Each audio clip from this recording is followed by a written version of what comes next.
ito ay rated SPG. Striktong patnubay at gabay ng magulang ang kailangan. Maaaring may masiselang tema, lengguwahe, karahasan, sexual, horror o droga na hindi angkop sa mga... Pinabalik nga ni Greg ng mansyon itong ang si Jobert kasama nga itong si Evelyn dahil hinahangaan nga ni Greg ang pagiging single mom nga nito ni Evelyn na naipalaki niya nga ng maayos ang kanyang dalawang anak at sa may kapansanan nga niyang anak na si Jobert.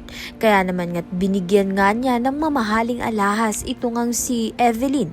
Subalit binalik naman nga ni Evelyn ang alahas dito nga kay Greg. Dahil nga hindi niya nga ito matatanggap.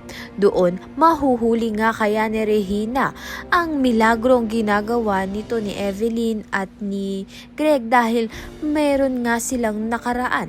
Sa kabilang banda naman nga nilait-lait nga ni Thea itong si Marge sa party.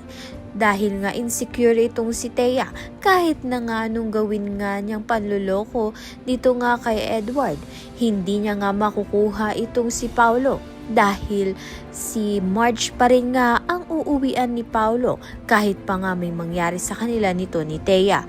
Kaya naman nga't yan at iba pa ang dapat nating pakaabangan. Maraming salamat sa iyong panonood.